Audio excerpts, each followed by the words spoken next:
Bueno, amada iglesia del Señor, vamos a orar. ¿Sí? Antes de orar, por favor, acompáñenme en sus Biblias a la carta a los Romanos, la carta del apóstol Pablo a los Romanos, capítulo 8. Capítulo 8 de la carta a los Romanos, versículo 31.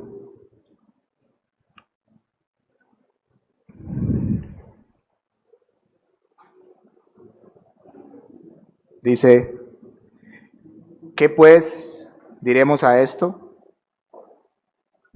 Si Dios es por nosotros, ¿quién contra nosotros? Acompáñame por favor, como un paralelo a Salmo 56. Salmo 56.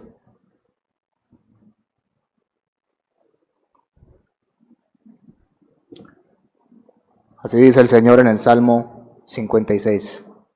Ten misericordia de mí, oh Dios, porque me devoraría el hombre. Me oprime, combatiéndome cada día. Todo el día mis enemigos me pisotean, porque muchos son los que pelean contra mí con soberbia. En el día que temo, yo en ti confío. En Dios alabaré su palabra. En Dios he confiado, no temeré. ¿Qué puede hacerme el hombre? Todos los días ellos pervierten mi causa. Contra mí son todos sus pensamientos para mal. Se reúnen, se esconden, miran atentamente mis pasos, como quienes acechan a mi alma. Pésalos según su iniquidad, oh Dios, y derriba en tu furor a los pueblos. Mis huidas tú has contado. Pon mis lágrimas en tu redoma. ¿No están ellas en tu libro? Serán luego vueltos atrás mis enemigos, el día en que yo clamare. Esto sé, que Dios está por mí. En Dios alabaré su palabra, en Jehová su palabra alabaré. En Dios he confiado, no temeré. ¿Qué puede hacerme el hombre? Sobre mí, oh Dios, están tus votos, te tributaré alabanzas, porque tú has librado mi alma de la muerte y mis pies de caída, para que ande delante de Dios en la luz de los que viven. Vamos a orar. Señor, tú eres el Dios todopoderoso, el Dios de toda la creación, el único Dios verdadero, y a ti venimos hoy, Señor. No hay en nosotros la mínima esperanza sin Cristo, si no eres tú quien nos asiste en este día. Ayúdanos hoy a recordar que tú eres suficiente ante toda situación que atravesemos, que has prometido ser nuestro Dios y que estás por nosotros. Asístenos con poder y gracia en el nombre de Jesús. Amén. Bueno, mis hermanos, en esta mañana vamos a continuar con el estudio acerca de la suficiencia de Dios en la vida del creyente. La clase pasada entendimos la carta de los Romanos como el eje de toda la teología y Romanos capítulo 8 como el epicentro del pensamiento paulino. En esta mañana lo que vamos a hacer es meditar en dos pensamientos. El primero, nuestra respuesta a la suficiencia de la gracia de Dios. Y en segundo lugar, la suficiencia del Dios de la gracia. En la carta a los Romanos que leímos, en el capítulo 8, pueden estar ahí por favor, el apóstol Pablo destaca la suficiencia de la gracia de Dios para resolver toda una serie de dificultades. En los versículos del 1 al 9 van a ver cómo el apóstol Pablo habla de la gracia para la culpa y el poder del pecado. En los versículos 6 al 13 van a ver cómo el apóstol Pablo habla del hecho de la muerte. El versículo 6 al 13, del versículo 15, el apóstol Pablo habla del terror de enfrentar la santidad de Dios y la gracia que necesitamos para hacerlo. En los versículos 17 al 25, el apóstol Pablo habla de la debilidad y la desesperación frente al sufrimiento. En el versículo 26 en adelante, el apóstol Pablo habla de la parálisis en la oración. Y finalmente, en los versículos 28 al 30, habla de la gracia que necesitamos para el sentir que la vida no tiene sentido y que no hay esperanza. Para todas estas cosas, el apóstol Pablo habla de la gracia que es suficiente para todo. Hoy vamos a meditar en el versículo 31. Y el apóstol Pablo dice que la respuesta natural del creyente a la gracia de Dios, expresada en los versículos anteriores, es la pregunta que él hace en el versículo 31. ¿Qué pues diremos a esto? Es retórica, es decir, no espera que sea respondida el apóstol Pablo, sino más bien es una invitación a pensar cuál debe ser nuestra respuesta frente a esta gracia que inmerecidamente Dios nos ha otorgado en Cristo. El apóstol Pablo quiere que junto con él tengamos claro cómo el esto de esa oración tiene que ver con nuestras circunstancias actuales. En otras palabras, cómo se aplican estos hechos a nosotros mismos. El apóstol Pablo no nos conoce realmente, ¿no? Personalmente no sabe quiénes somos, pero sabe que hay dos cosas que son comunes a todos nosotros. La primera, como él lo dice 2 capítulos antes, en el capítulo 6, nosotros venimos a ser siervos de la justicia. Tenemos un compromiso para con una justicia total, el procurar cumplir la voluntad de Dios totalmente.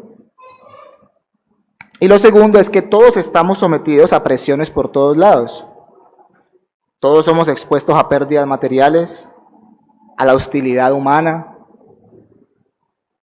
la angustia, la persecución, el hambre, la desnudez, peligro, la espada, como lo dice el versículo 35. Todos estamos propensos a caer en estas cosas, no somos eximidos totalmente.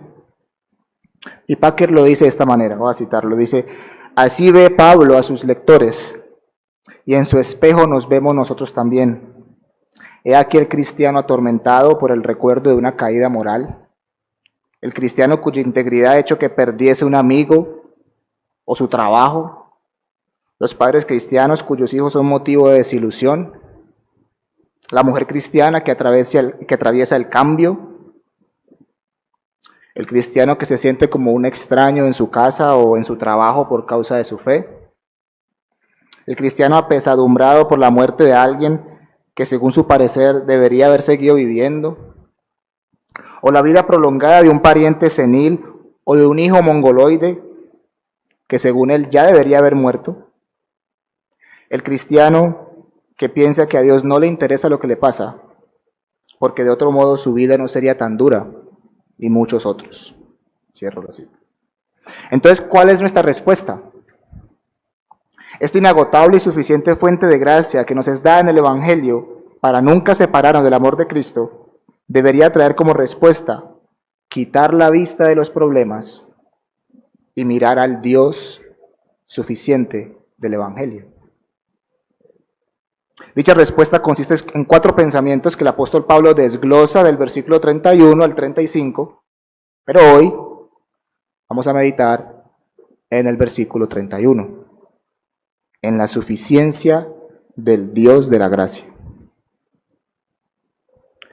Si Dios es por nosotros, ¿quién contra nosotros? ¿Quién es este Dios que está por nosotros? La palabra griega que se traduce por significa en nombre de. Entonces pasamos de pensar en el don de la gracia al dador de la gracia. Este Dios entonces viene a ser para nosotros, como para Pablo, como lo que era para Abraham. En Génesis 15:1 dice que Él es nuestro escudo y galardón sobremanera grande. Es un Dios grande. Packer lo explica de una manera muy sencilla. En Romanos 8, del 1 al 20, el apóstol Pablo está diciendo, como el salmista: me has guiado según tu consejo y después me recibirás en gloria. Y en los versículos 31 al 39, el apóstol Pablo nos está diciendo: ¿a quién tengo yo en los cielos sino a ti? Y fuera de ti, nada deseo en la tierra. Mi carne y mi corazón desfallecen, mas la roca de mi corazón y mi porción es Dios para siempre. No sé si han escuchado alguna vez la historia de una niña de 7 años que se sentaba bajo la predicación de George Whitefield. Esta niña de 7 años sufre una enfermedad muy grave y ya en su lecho de muerte, su padre le dice: hija, ¿no quieres estar con nosotros un día más? Y la niña le responde al papá: no, papi. Entonces el papá le dice: ¿por qué no? Y la niña le dice: porque he visto que desde que estoy en esa situación, eso te ha traído más a Dios. Y cualquier cosa que te atraiga a Dios vale la pena, aunque me cueste la vida. Y número 2, papi, le dice la niña de 7 años a su papá: yo quiero ir al Dios grande del señor Whitefield. Un Dios grande. Es este Dios todo suficiente el que venimos a adorar cada domingo. Jehová Dios, nuestro Dios. El Dios que existe por sí mismo, que sustenta todas las cosas con el poder de su fuerza, que da aliento al cansado, agua al sediento, pan al hambriento. El Dios que prometió ser nuestro Dios, sellando su promesa con sangre y agua. El que dice que no hay ningún otro, que anuncia desde el principio lo que viene y desde el comienzo lo que aún no ha sucedido. El soberano, quien sacó a Israel de Egipto y más tarde de Babilonia, quien levantó a Jesús de la tumba y quien nos levantó de muertos espiritualmente a vida. El Dios que llama, justifica y glorifica. El Dios cuyos caminos hemos venido estudiando en este libro. Mis hermanos, este Dios es por nosotros. Por tanto, cuando pasemos por tribulación o angustia, que esto sea un pensamiento recurrente en nuestras mentes, que Dios es por nosotros. Ahora, ¿qué significa por nosotros? Ya sabemos que es este Dios. Ahora está por nosotros. ¿A qué se refiere Pablo por nosotros? Es un lenguaje de pacto. Es un compromiso pactual. Dios se ha comprometido unilateralmente mediante promesa y mandamiento en el pacto de gracia a ser el Dios de todos los que creen en Cristo como su único camino a Él y de sus hijos. Eso lo podemos ver en Génesis 17, versículos 1 y 7 en adelante. El apóstol Pablo en Gálatas interpreta lo que Dios le dice a Abraham y entiende que todos los que depositamos nuestra fe en Cristo somos la verdadera simiente de Abraham y beneficiarios del pacto de gracia. Por tanto, Dios está determinado a satisfacer todas nuestras necesidades como Dios del pacto.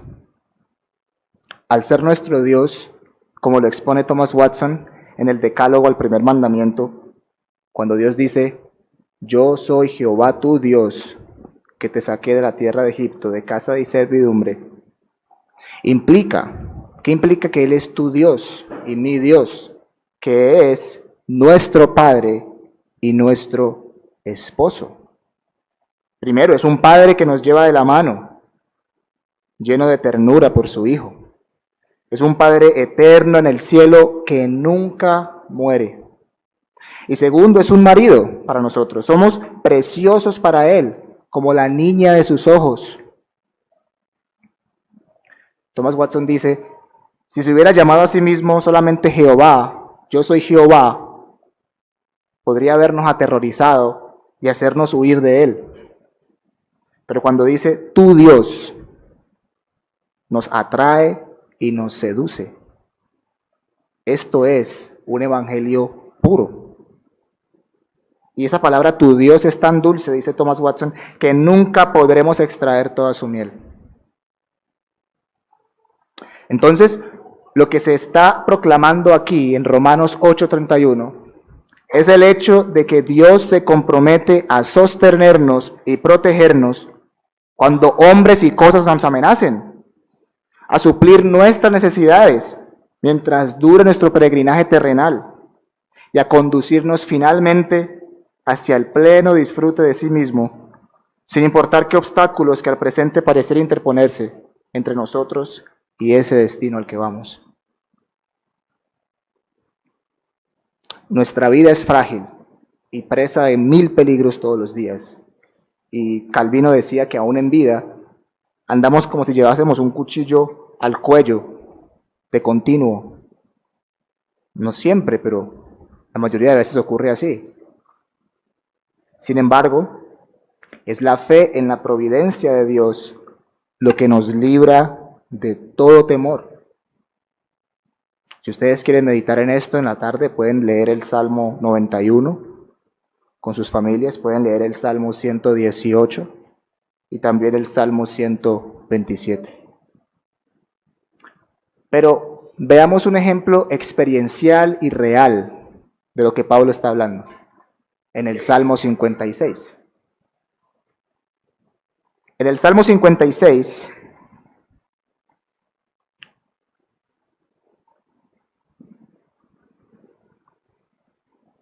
David escribe en una situación muy particular.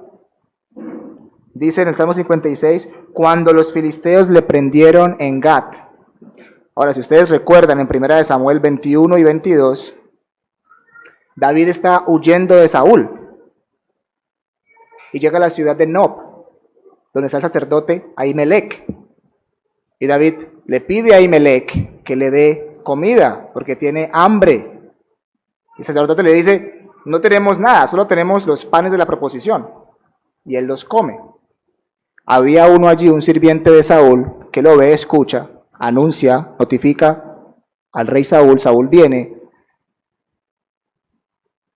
y matan a todos los sacerdotes que se encontraban en Nob. Y solo logra escapar el hijo de Ahimelech y va y le cuenta a David todo lo que sucedió. Y es en esta angustia, en esta situación de persecución, que el salmista escribe este salmo.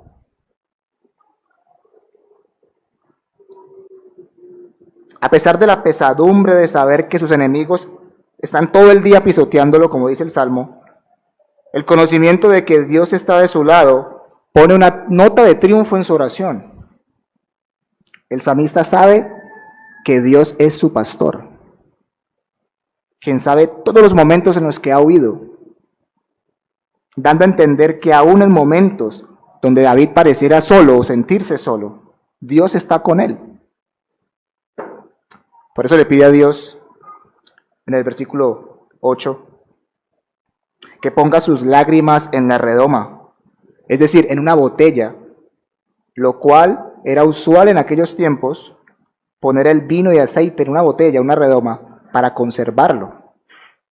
Calvino, comentando esto, dice que David lo que pide es que Dios no permita que sus lágrimas se desperdicien, sino que las guarde bajo su cuidado como un precioso depósito, que no pasen desapercibidas, a lo cual la respuesta automática es que ya han sido escritas en su libro, dando a entender que han sido registradas de forma permanente, pues Dios es quien decreta y gobierna todas las cosas. David en este salmo ofrece la base para la confianza que apacigua el pánico. En el versículo 3 dice, en el día que temo, yo en ti confío. Y en el versículo 4 dice, en Dios he confiado, no temeré. ¿Qué puede hacerme el hombre? Sea lo que fuera que el hombre pueda hacer al salmista desde afuera, por así decirlo, en el sentido más profundo no puede tocarlo. Porque su verdadera vida es la vida interior de la comunión con un Dios que lo ama. Y este Dios protegerá esa vida a través de todas las eventualidades. Querido hermano o hermana, niño, joven, anciano, adolescente, ¿qué cosas te están rodeando en esta mañana? ¿Cuáles son tus adversarios o tu situación? Probablemente en tu lista haya cosas tan graves como las que sufrió Job, o los sufrimientos de David en ser perseguido como rey de Israel, o las lamentaciones de Jeremías por el pueblo de Dios. Niños probablemente sufriendo en sus colegios por bullying, por ser fieles a Dios. O jóvenes tratando de encajar, negociando los absolutos de Dios,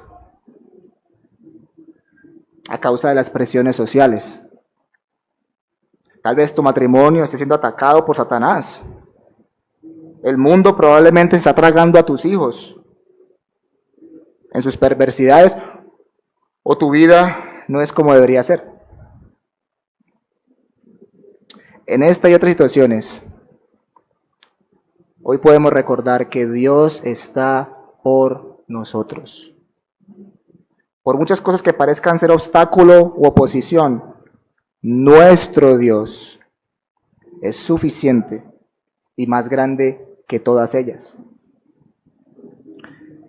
Dicho sea de paso, este salmo responde a la cuestión de quiénes son los nosotros, si Dios es por nosotros. ¿Quiénes son esos nosotros, según el Salmo 56? Para el salmista, es el hombre que ora, agradece y es fiel. Esas son marcas de ser un hijo de Dios. Es decir, que Dios está por sus hijos. Niños y niñas, ¿han visto cómo en la naturaleza existen animales que protegen a sus crías sin importar las consecuencias? Según una revista, las madres pulpo, por ejemplo, dan literalmente la vida por sus hijos. Pueden poner entre 50 y 200,000 huevos, los cuales cuida durante 40 días, que corresponde al tiempo de gestación. No los abandona ni un instante, pues sus huevos son uno de los alimentos preferidos de varias especies en el mar. Debido a que no puede salir a alimentarse, es capaz de comerse sus tentáculos para subsistir y proteger a sus hijos. A menudo, cuando termina este proceso, está tan débil que por lo general muere. O las mamás gacelas son otro ejemplo, niños y niñas, de abnegación. Se exponen como carnada para alejar a los depredadores que acechan a sus crías. Durante los primeros meses, las madres siempre están atentas y duermen muy poco, máximo 1 hora duermen, para poder garantizar la sobrevivencia de sus hijos. ¿Cuánto más nuestro Dios hace lo que sea, aún dar su vida por sus hijos, para protegerlos del mal? Esta analogía es pobre igualmente, porque las madres pulpo mueren y no pueden seguir protegiendo a sus hijos. Y las gacelas pueden dar su vida, pero no garantizar que sus crías puedan sobrevivir después de eso. Ni tampoco están atentas todo el tiempo porque tienen que dormir, así sea 1 hora, pero duermen. Pero Dios, no se dormirá el que te guarda, ni el que cuida a Israel. Nuestro Dios nos cuida y nos protege suficientemente. Y no hay opositor más fuerte o más grande que Él. No solo se entregó a sí mismo por nosotros, sino que también resucitó de los muertos para que nosotros también seamos resucitados y nunca más acechados por enemigos, por prueba o aflicción. Oh, mi amigo, que no eres hijo de Dios. ¿Está Dios por ti o contra ti? ¿Es Cristo tu abogado o tu verdugo? ¿Será Cristo quien en el día del juicio estará delante del Padre siendo tu abogado y representante? ¿O será quien se encargará de ejecutar la pena de muerte en el infierno impuesta por la justicia de Dios? Horrible cosa es caer en manos del Dios vivo. Hoy es el día para huir de la ira venidera, de la ciudad de destrucción, del sepulcro de muerte. Hoy el Evangelio sigue siendo proclamado. Hoy tu pecado puede ser quitado de tu espalda.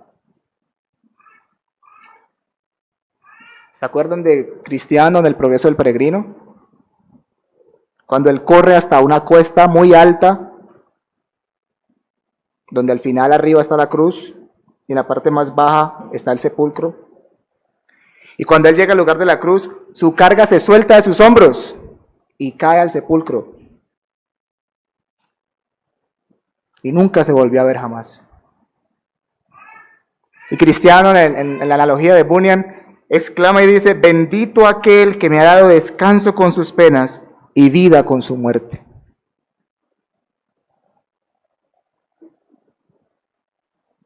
En conclusión, mis hermanos, creo que todo lo que hemos meditado en esta mañana se reduce a esas palabras que Packer dice en su libro. Y son estas: esto es por lo que Pablo nos pide que comprendamos, que lo hagamos nuestro, que la certidumbre que dichas palabras manifiestan haga un impacto en nosotros, en relación con lo que tenemos que enfrentar en este preciso momento. Y al conocer a Dios de este modo como nuestro protector soberano, irrevocablemente comprometido por el pacto de la gracia, encontraremos no solamente liberación del temor, sino también nuevas fuerzas para la lucha. Oremos. Amado Dios, tú eres Jehová nuestro Dios. Ayúdanos a entender, Señor, que tú estás por nosotros como tus hijos y no contra nosotros. Que tú eres nuestro Dios y el de nuestros hijos. Que todas nuestras necesidades están cubiertas por ti porque tú eres fiel a tu pacto.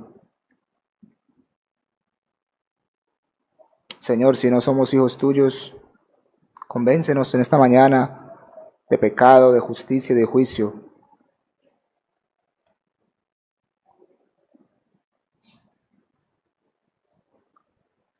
Señor, gracias por permitirnos en esta mañana meditar en la suficiencia del Dios nuestro. Asístenos con poder en el resto del servicio, en el nombre de Jesús. Amén.